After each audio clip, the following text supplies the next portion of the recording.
बिस्मिल्लाहिर्रहमानिर्रहीम। अस्सलामु अलैकुम नाजरीन, तहरीके अदम एतमाद किसे कहते हैं? इसके ज़रिए हुकूमत कैसे गिराई जा सकती है? Number game, floor crossing, open ballot और सीक्रेट बैलेट क्या हैं? तहरीके अदम एतमाद के आईनी तकाजे क्या हैं? इस्लामी जमहूरिया पाकिस्तान में अदम एतमाद की तहरीकों की तारीख क्या है? यही हमारी आज की वीडियो का मौजू होगा। और आज हम आपको पाकिस्तान में सुनाई देने वाले अदम एतमाद के शोर के हवाले से मुकम्मल मालूमात फराहम करेंगे। मगर वीडियो में आगे बढ़ने से पहले अगर आप हमारे चैनल पर नए हैं तो बराए मेहरबानी हमारा चैनल info@adil सब्सक्राइब करें, जहां आपको बिलखुसूस इस्लामिक हिस्ट्री और बिलुमूम दुनिया भर की मुनफरिद मालूमात पर मबनी वीडियोज़ मिलती रहेंगी। नाजरीन, पार्लिमानी जमहूरियत में जैसे पाकिस्तान, भारत या बरतानिया वगैरह में जहां पार्टी की बुनियाद पर इंतखाबात होते हैं और जो पार्टी ईवान ज़ेरी जैसे पाकिस्तान में कौमी असम्बली है अरकान की अक्सरियत हासिल कर ले, वो अपना पार्लिमानी लीडर मुंतखब करती है जो वजीर आज़म कहलाता है या कहलाती है। इसके मुकाबले में वो पार्टी या पार्टियां जिनके अरकान की मजमूई तादाद कम होती है हिज़्ब इख्तिलाफ कहलाती हैं। वो भी अपना एक पार्लिमानी लीडर मुंतखब करती हैं जो कायदे हिज़्ब इख्तिलाफ कहलाता है या कहलाती है। अगर हिज़्ब इख्तिलाफ हुकूमत की कारकर्दगी से मुतमईन न हो और हुकूमत गिराना चाहे तो उसका आईनी तरीका यह है कि वो हुकूमत के खिलाफ तहरीके अदम एतमाद लाए।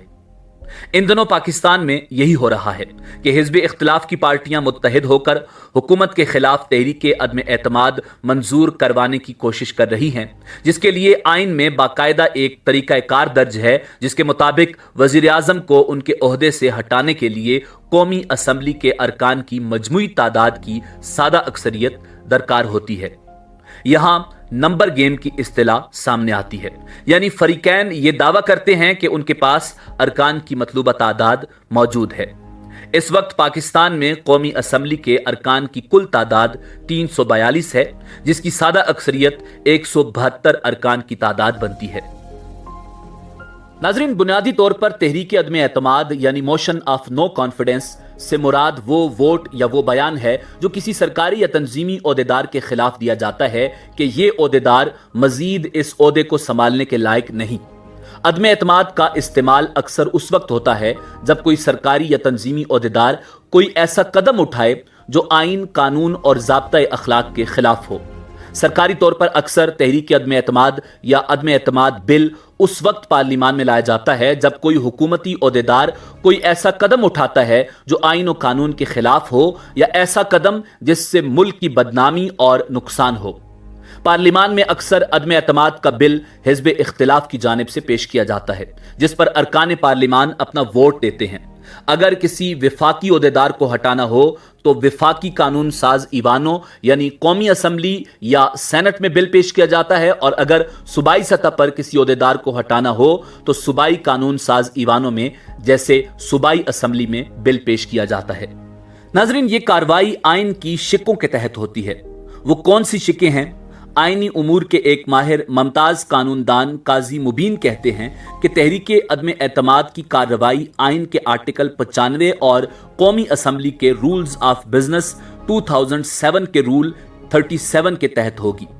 तहरीक पर 3 दिन से पहले और 7 दिन के बाद वोटिंग नहीं हो सकती, यानी 3 से 7 दिन के अरसे में वोटिंग होगी और इस वोटिंग से पहले और बाद में एक तवील आइनी तरीकाकार अपनाना होगा।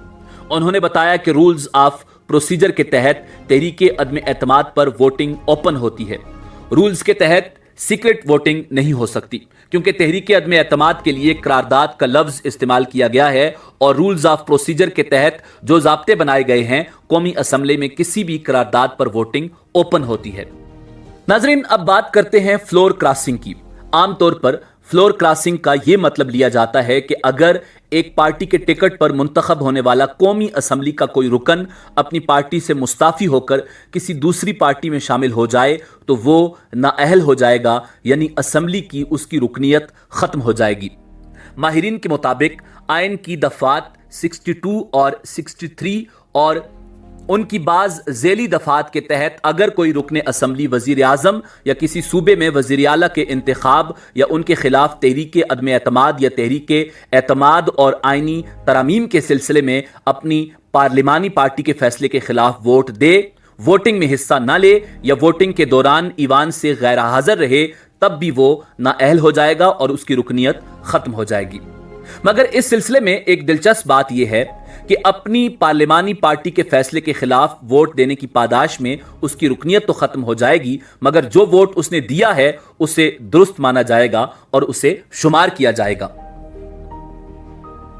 ناظرین، ماہرین کہتے ہیں کہ ان صورتوں کے باوجود کوئی رکن اس وقت تک خود بخود نااہل نہیں ہوتا جب تک کہ اس پارٹی کا سربراہ اس کے لیے کارروائی کا آغاز نہ کرے اور پھر ایک طویل طریقہ کار سے گزر کر اس کے نااہل ہونے کی نوبت آتی ہے۔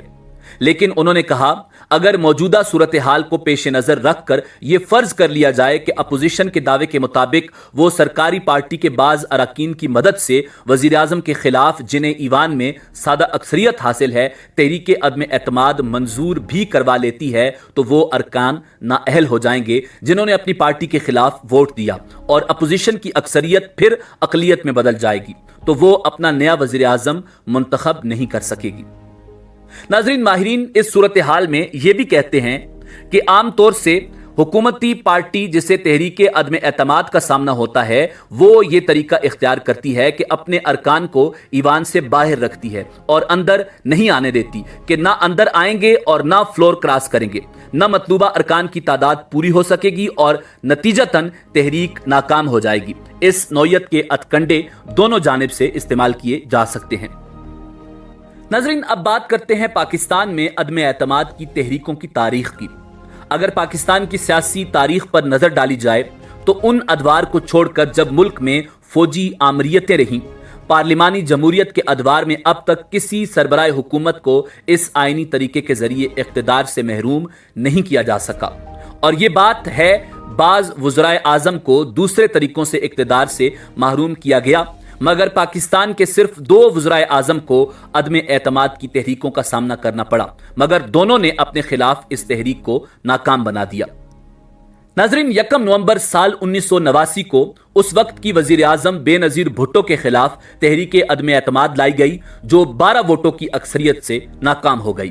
اسی طرح سال 2006 میں مشرف دور کے وزیر اعظم شوکت عزیز کے خلاف لائی جانے والی تحریک عدم اعتماد بھی ناکام ہو گئی تھی، اور اب پاکستان کی تاریخ میں تیسرا موقع ہے کہ کسی وزیر اعظم کے خلاف تحریک عدم اعتماد پیش ہو رہی ہے۔